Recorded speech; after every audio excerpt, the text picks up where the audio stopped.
Today I'm back with 5 more of the weirdest and most advanced technologies used by militaries around the world. Whether it's a giant taser cannon or a vomit gun, it'll all be here. Without further ado, let's get into it. The light-emitting diode incapacitator is a weapon designed like a flashlight, also known as the vomit gun. It emits an extreme bright, rapid, well-focused series of differently colored random pulses. This happens faster than the human eye can focus in on one frequency. This causes an intracranial pressure, which results in headache, nausea, vomiting, disorientation, and irritability. This non-lethal weapon was intended as a means of protection by law enforcement officials, originally intended for Border Patrol officers. And in 2007, the manufacturer of this device, Intelligent Optical Systems, was awarded an $800 million contract by the United States Department of Homeland Security, and later testing phases involved a prototype at the Institute of Penn State. And this is, ideally, it looks like they want to get this out to Border Patrol agents, is their main priority with this. And it says the device can be used from ranges up to 30 feet. Which is far longer than other non-lethal devices, it notes. So that's actually a pretty good thing. Thank you guys for watching. Till next time. I don't know about you, but growing up I played a lot of Call of Duty. And in Call of Duty, there's one thing that everybody seems to have, and it's just the most annoying thing ever. It's those trophy systems.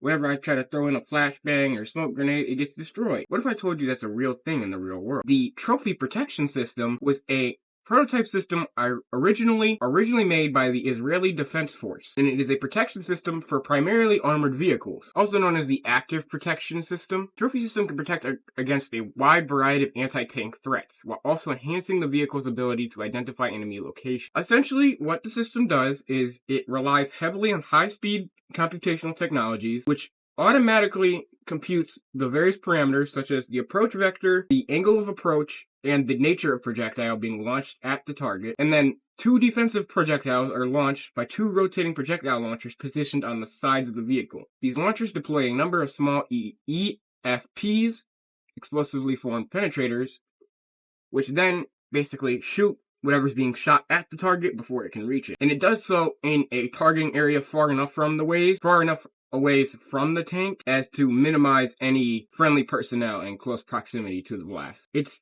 very interesting. It essentially will shoot an anti-tank round in midair before it can reach the tank. It is ridiculous to be able to compute things that fast and that accurately. It says it has been known to defend against anti-tank guided missiles, rockets, high explosive heat rounds, and shoulder-launched weapons such as RPGs and recoilless rifles. And it can simultaneously engage in numerous threats from different directions. And Raphael, the development program for these systems, has been working on a countermeasure unit and available in the future to protect against kinetic energy weapons. I have no clue how you're going to do that, but it seems like they already have a prototype in the works. And it looks like the trophy system has around 50,000 hours of active operational use. That is amazing. And this is mainly used by the IDF as of now, but there are a few others in use around the world, especially in the US and the United Kingdom. Anyways, thank you guys for watching. Till next time. I remember watching a lot of those old war documentaries and always seeing the Soviets fighting underwater.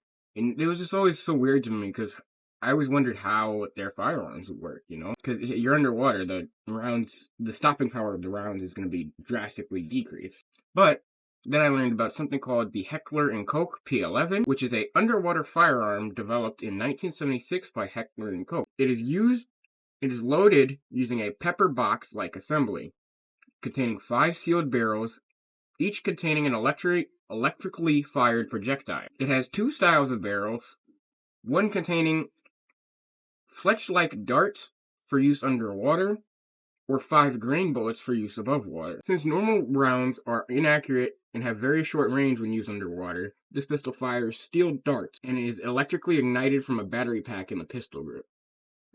However, this cannot be reloaded and must be sent back to the manufacturer to reload. The components of this gun are kept highly secretive, and in the past, Heckler & Koch has denied knowledge of its existence, and it appears that this might be the only underwater firearm that they have in their arsenal, as opposed to, its somewhat bulkier Soviet counterparts. The SPP-1 underwater pistol would be its direct counterpart, and the Soviets have, 4. They even developed a, rifle style for this. However, that one has a tendency to kind of blow up in the user's face, and they can reload that one. I think the biggest issue with this one is the inability to reload. However, though, it is an electric gun that you're using underwater, so it's going to be very hard to do that. Anyways, till next time, thank you guys for watching. If you're like me, you've played a lot of Call of Duty. And one thing that you dread to see coming at you, no matter what game it was that damn Cerberus.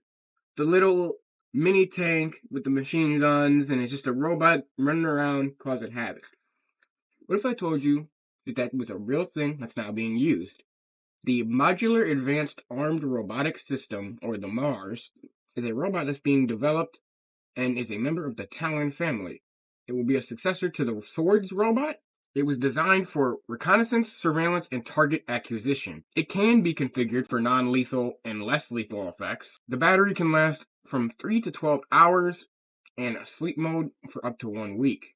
It can move at speeds up to 7 miles per hour and travel upwards of 800 to 1,000 meters away from its controller. It has 7 cameras for driving, situational awareness, and a weapon that can operate in daytime or thermal mode. It is armed with an M24OB machine gun and an M203 grenade launcher on a 360-degree rotating turret. Grenades can include sponge, buckshot, and tear gas, while the rifle can be loaded with airburst rounds. Other features include an onboard loudspeaker to communicate, a siren, and a laser dazzler. However, these weapon systems can seemingly be replaced and manipulated, including an arm that can lift up to 120 pounds, meaning it could pick up artillery rounds, potentially. And it's able to tow over 300 pounds. This thing is scary, I'm not even gonna lie to you. It's literally a Cerberus. However, it is still ongoing testing, as some Marines have found it to have limitations, such as being too small to ram through doors to enter a room, and being too big to smoothly move through tight corridors. It's kind of in that little gray area of too big to be small, and too small to be super big, you know? But it's still a dangerous little fucker. Anyways, thank you guys for watching. Till next time. I'm sure everybody knows what Iron Man is, obviously. That little suit he built. I'm sure everyone wonders, why couldn't we just do that? Well, I promise you we're trying. The U.S. military has developed something called the Tactical Assault Light Operator Suit, or the Talos. It is a powered exoskeleton, first proposed in 2013, that the United States Special Operations Command designed with the help of universities, laboratories, and the technology industry. It is stated to be bulletproof, weaponized, and have the ability to monitor vitals and give the wearer enhanced strength and perception, compromise layers of smart material and sensors. It is stated that the suit is not intended for an entire squad, but to protect a lead operator such as a breacher. Like I said, there's a lot of people, there's a lot of collaborative effort going behind this. 56 different corporations, 16 government agencies, 13 universities, and 10 national laboratories. And they're actually pushing the Pentagon to distribute a grant for this. And it says that a system was fielded in August 2018, but it doesn't say where or if it saw any combat. And in February 2019, Talos Super Suit concept hit a bit of a wall, and as of now, the research is halted as they await more funding. But here are the features that are said to be included with the Talos suit. Reduce impact load by intelligent weight distribution throughout the body, low power requirement, low suit profile to fit under the existing uniform comfortably. Low suit profile to fit under the existing uniform comfortably, provide sensor cues to soldier to reduce injuries, integrated components to provide joint support where the user needs it most, reapply energy to enhance efficiency of motion and improve overall metabolic, remain compliant and flexible, stiffening only when needed, have the suit weigh less than 400 pounds and generate 12 kilowatts of power for 12 hours. And yeah, the main problem they're running into this is simply the cost per unit is far too great to manufacture enough of these. They have theorized about a version of this with a sort of oblak-like substance that hardens on command and is almost liquid-like until, like, any force is applied to it.